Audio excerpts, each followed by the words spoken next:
Unlock 5 کے لیے وزارت داخلہ نے جاری کی نئی گائیڈ لائن۔ 15 اکتوبر سے اسکول کالجز کھولنے کا ریاستی حکومتوں کو دیا گیا اختیار۔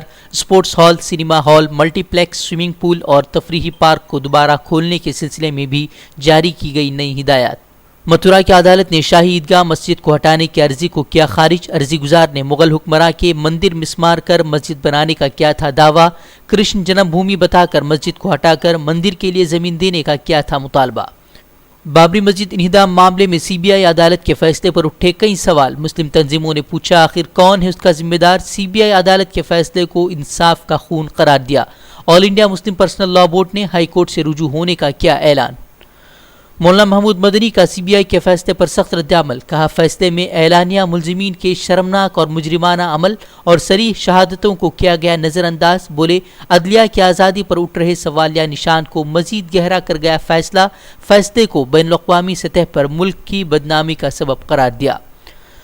ہاتھرس درندگی کے بعد پولیس کے شرمناک رویے پر ہندوستان بھر میں غم و غصے کی لہر۔ ملک کے کئی شہروں میں انصاف کے لیے درج کیا گیا احتجاج۔ متاثرہ کو انصاف دلانے کے نعرے کے ساتھ U P C M Yogi Adityanath کے استعفے کا مطالبہ۔ ہاتھرس درندگی کی شرمناک واردات کے بعد انصاف کے منتظر اہل خانہ سے ملنے پہنچیں گے پرینکا راہل۔ یوگی حکومت نے ضلع کی سرحد سیل کر پولیس فورس کی تعینات۔ راہل پرینکا کو ضلع کی سرحد پر ہی روکنے کا پلان۔ ہاتھرس درندگی معاملہ پہنچا سپریم کورٹ۔ سی بی آئی سے تحقیقات کا کیا گیا مطالبہ۔ معاملے کو یو پی سے دہلی منتقل کرنے کی بھی اپیل۔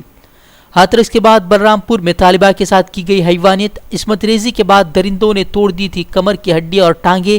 متاثرہ کی موت کے بعد ہاتھرس کے طرز پر ہی راتوں رات پولیس نے ادا کی آخری رسومات۔ سیاسی جماعتوں نے یوگی حکومت میں نظام قانون پر اٹھائے سوال۔ پرینکا بولی یو پی میں چل رہا ہے جنگل راج۔ ہاتھرس معاملے پر چوطرفہ تنقیدوں کی زد میں آئے سی ایم یوگی کی ڈیمیج کنٹرول کی کوشش۔ متاثرہ کے اہل خانہ سے ویڈیو کانفرنسنگ کے ذریعے کی بات چیت۔ 25 لاکھ معاوضہ، گھر اور نوکری دینے کا کیا اعلان۔ اصل مسائل پر آواز اٹھانے والوں کو جیل تو ڈرگس مدعے پر پارلیمنٹ میں چرچا کرنے والے رہنما روی کشن کو یوگی سرکار نے وائس سیکیورٹی دینے کا کیا اعلان۔ روی کشن نے یوگی سرکار کا شکریہ ادا کر کہا پارلیمنٹ میں گونجتی رہے گی میری آواز۔ بین الاقوامی اپیلوں کے باوجود آرمینیا آذربائیجان کے درمیان جھڑپوں کا سلسلہ جاری۔ اتوار سے جاری جنگ میں 100 سے زائد افراد کی موت۔ ترکی کا آذربائیجان کی حمایت کا اعلان۔ افغان کے صوبہ ہلمند میں فوجی چوکی پر خودکش حملہ، 9 افراد کی موت، مرنے والوں میں 4 عام شہری بھی شامل۔